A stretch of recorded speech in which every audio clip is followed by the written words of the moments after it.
Good morning from Central Virginia. Today's June 15th and I'm going to give a full garden tour of my lower garden. That's my main garden. I did this about 2 weeks ago and things have really changed. So I'm excited for you to see it. So it's going to take a little while, so grab something to drink, have it sit in a cool place, and let's go.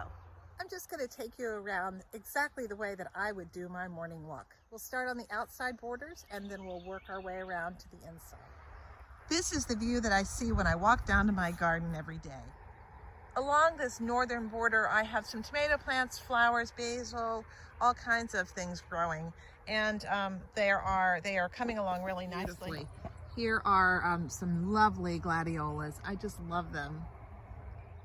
This tunnel is my hops tunnel, and the hops are on the left side, and they are just growing way up and doing very well. The passion flower vine has really taken off. I am really looking forward to seeing what this does, and I hope it doesn't compete too much with the hops. We'll see. I have loads of flowers, all sorts of things, monarda, and here is some nasturtiums, and here's an echinacea that is in bloom. Flowers are really just starting to bloom here in the garden. Here's a peekaboo nasturtium, I see you. Since our last tour, I took some struggling eggplants, seedlings, and I just put them in pots. This one I planted about a week ago, maybe a week and a half, and it has finally really started to take off. I have noticed that this is a 20-gallon grow bag, and so it's up about 2 feet. What I noticed is this eggplant seedling is not nearly as hammered by flea beetles as the ones that are planted into the ground. So that might be a future way to deal with the problem of flea beetles. Okay. Here is the middle arch, the center arch on the southeast side. This is midway between the easternmost edge and the southern edge. And I have liftoff here. We have some butternut squash plants. I had planted a couple in each, so I'm going to actually go ahead right now and pull that one out. And I'm hoping that these will go ahead and grow up this archway. Over here are several sproutings of crimson sweet watermelons. We're really fortunate here to have a long growing season in Central Virginia. So I planted these watermelons, which take about 90 days to come to fruition. I planted them just about a week and a half ago, maybe 2 weeks ago now. So it's really nice to see these things begin to pop up. I am happy to report that my sweet potatoes are growing. Last year I had terrible luck with sweet potatoes. I only got a few. I planted 6 plants and only one of them really gave me any kind of harvest. And it was several things. I had voles or something that kept eating the bottom of them. And then once they started growing, I had deer and rabbits and everybody else came along and ate the vines. My solution was to create this little pen for them this year.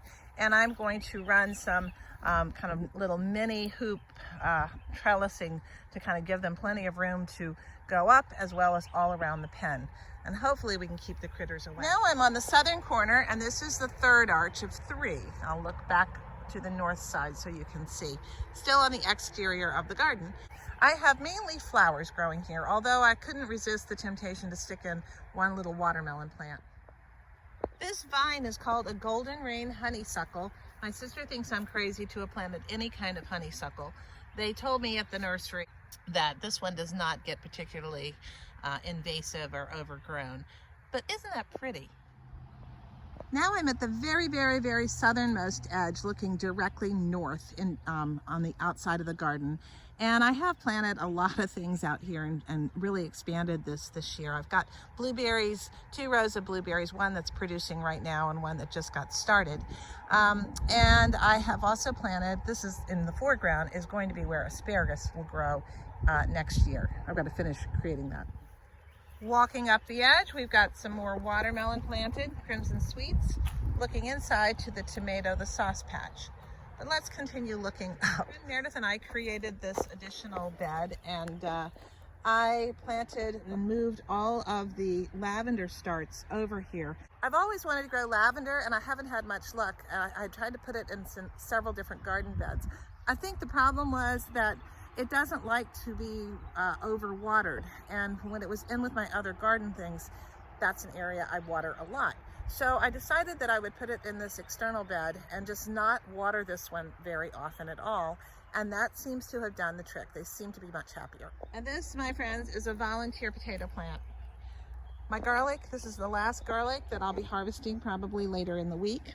We look up the road to see more flowers of various sorts. These are the struggling eggplants that I planted literally last night in pots. They were just sitting around. So we're gonna give them a go, see what happens. I tend to stick plants everywhere, mixing up vegetables and flowers. And here are 2 hot pepper plants as well as a Florida Dale determinate tomato. And this thing was looking kind of pathetic, but now it seems to have taken off. I'm going to take off this leaf. I don't like them touching the ground. Now this is half of this bed here is the one that I had going last year, as well as the sunken containers. These are ground cherries. The squirrels will get most of those, and the birds, they love them, but maybe there'll be enough left for me. And this, I think, let me smell. Yep, this is a blue spice basil growing. This bed is predominantly flowers, and I tried to get some eggplant going in here, but the flea beetles just went completely nuts. Here is the Ruth Stout potato bed, and you'll notice that they're kind of beginning to look a little floppy, not as perky as they were 2 weeks ago, and that's because they're getting to be ready to harvest. In fact, in this space right here, last night, I harvested my first Ruth Stout potato. That plant was looking a little bit more yellow and more died back than most of them, and so I said, well, it must be ready. I pulled away the hay, and lo and behold, there were 8 potatoes. And that's not bad from just a little piece of potato from the grocery store. So I'm looking forward to seeing how the others do. Of course, there's always a possibility that something will have gotten in and eaten them. My hay delivery got here last week, and I'm pleased to say I have been using those bales. It smells so good. That's my mulch. Now this is the archway that Reed and I put in. I am now on the southwest corner of the garden looking northeast towards the main garden. And this I'm very excited about is coming along. This is my afterthought purple bumblebee tomato plant, and it seems to be very happy. These are scarlet runner beans that will run up this side of the trellis. And on this side of the trellis, I have some zinnias, and most excitedly, I have snake beans that are growing here. And this is actually a gourd. I saw it in the Baker Creek catalog. I was very, very interested to see what it was. I put the seeds in the ground and was disheartened that they didn't grow. And they didn't grow, and they didn't grow, and they didn't grow. So I soaked some overnight and tried again when the weather got a little bit warmer, and they didn't grow. But then one day they did. And so I've got snake beans growing. I'm very excited. I may live to regret this. If so, I will pull the plant out. But I was just so curious about what they were. This long bed is about 12 feet long, maybe a little more, and 4 feet wide, and it is the no-dig bed that I made a video on in March or early April. And it seems to be happy, and it is going to be part of my pumpkin and flower patch. So we have a Cinderella pumpkin plant here, and up there is a Seminole pumpkin that is growing. So they've been up now for about a week. Here, my beautiful yarrow plant. Look how pretty those are. I think that's the prettiest plant. Those onions will be harvestable soon. They're starting to flop over, which is a sign that they are about ready. Yeah, you can see them bulbing up here. It's a nice size. Clearly, these Egyptian walking onions. Here's a cluster. This cluster is going to become another group of little onion bundles. Here are some more. This is the funkiest plant in the world, but you gotta love them.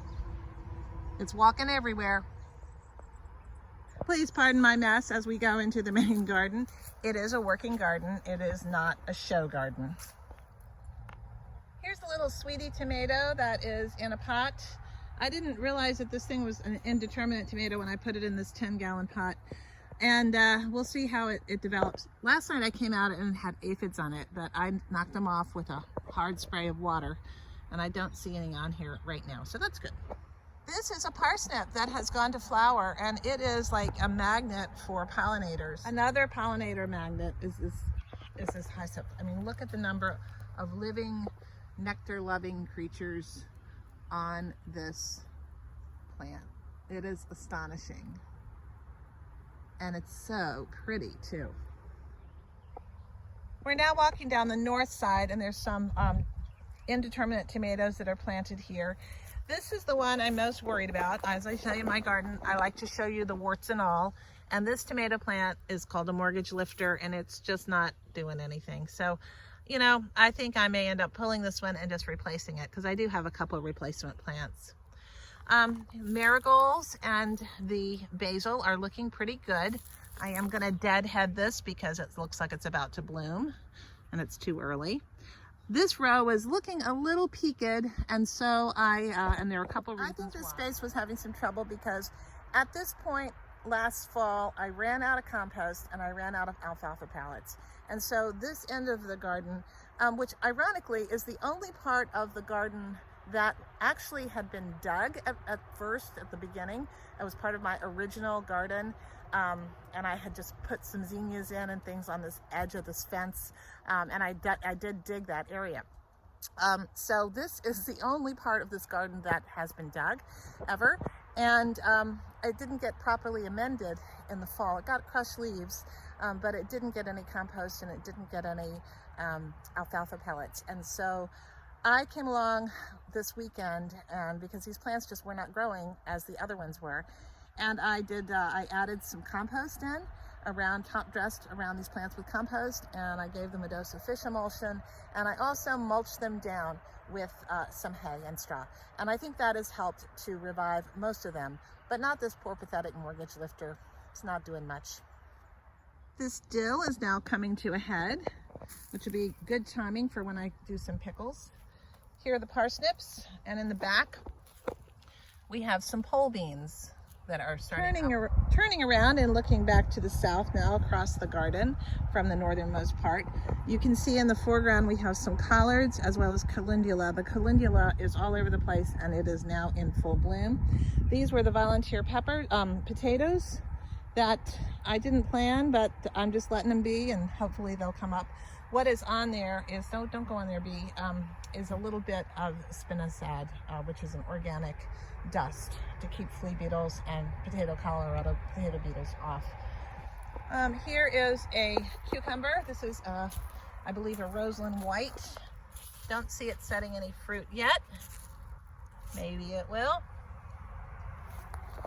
The midday sun's starting to come in and make things look a little peaked. Let's go through this little passage here and into the back area. Here are some very nice indeterminate tomato plants.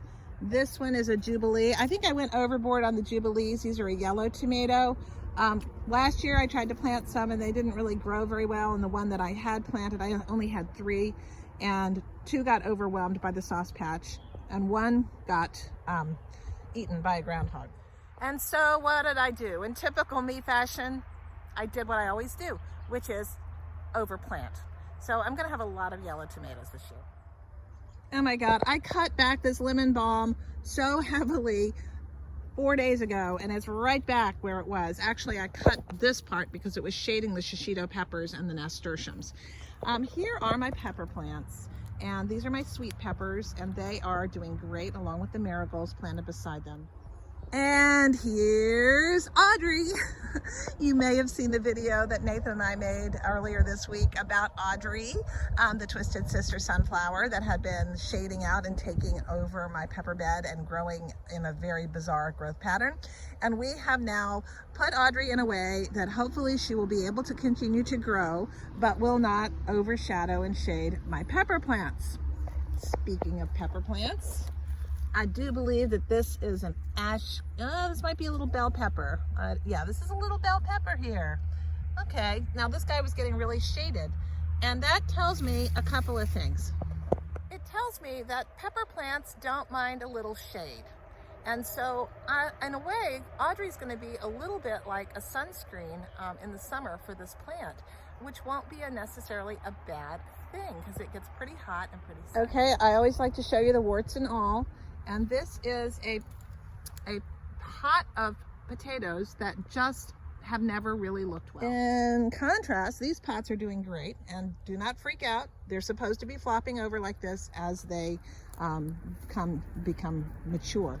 This particular plant, I think, is probably ready. Now, there are a bunch of different kinds of potatoes in these pots.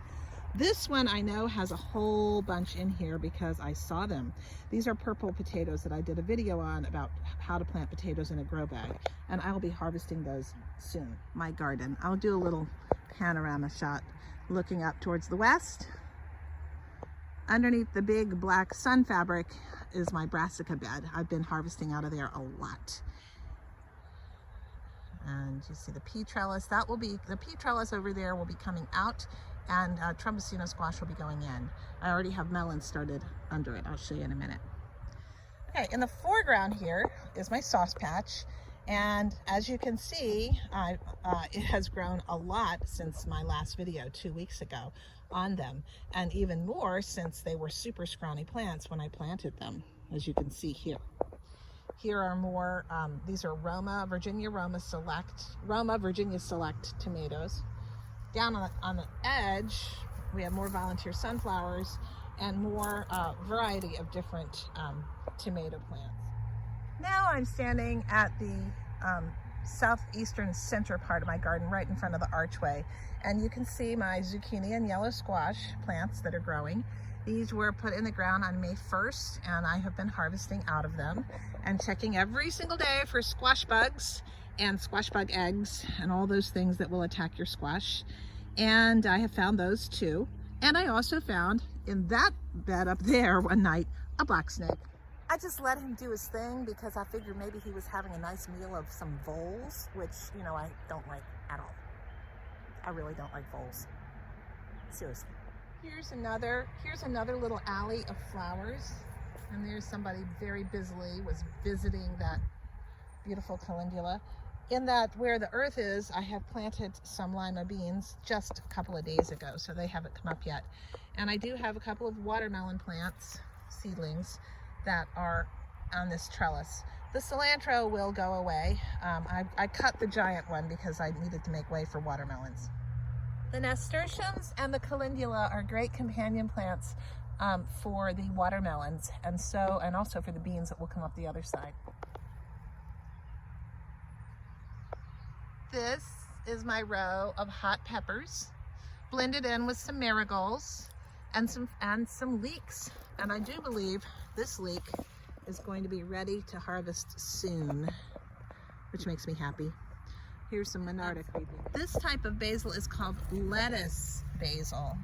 And you can tell why. It looks like lettuce leaves, doesn't it? Oh boy, it smells good. This patch I did a video on. It is going to be my beans and greens. It's transitioning over from the spring crops. These are the Maxabel green beans, which are kind of like a French filet bean. I'm going to be picking those soon. This is the first planting, and the second planting is coming along. It's got Swiss chard in here and some borage. And these are carrots, which we have been harvesting. I think I'm going to pick a carrot. Let's see, this one, I think I want my salad for lunch. Ooh. Here's a corner full of borage, one little tomato plant tucked in there. And what we have over here with the nasturtiums, I'll use my carrot pointer. We have nasturtiums. We have some, pink princess calendula. And we have the first Roseland white cucumber. Yay! I love those. Great for eating, but perfect for pickling. Uh-oh. I don't like what's happening with this cucumber plant. Why is it looking wilted all of a sudden? That's a little concerning. We'll have to see what progresses. If it's spider mites or what. Cucumber beetle. It's a Sululong, and that's the cucumber. Well, that happens sometimes in your garden. That is a new development, and I'm not happy about it. But that's what happens. Sometimes good things, sometimes bad things. Of course, it might just be it doesn't like this time of day. It's possible. I will keep my eye on it. on a happier note, take a look at these calendula. The vibrancy of the color is just amazing to me. I have not eaten calendula, but I understand that the petals of the flower are edible. Thanks for taking this tour with me today. I love going through my garden and looking at all the wonderful things. Sometimes you find disappointments, and that there are many, many more happy things to look at. So, thanks for watching. Happy gardening. Bye. Great look. Okay, gonna take a soak. Maybe. Oh yeah. Good job.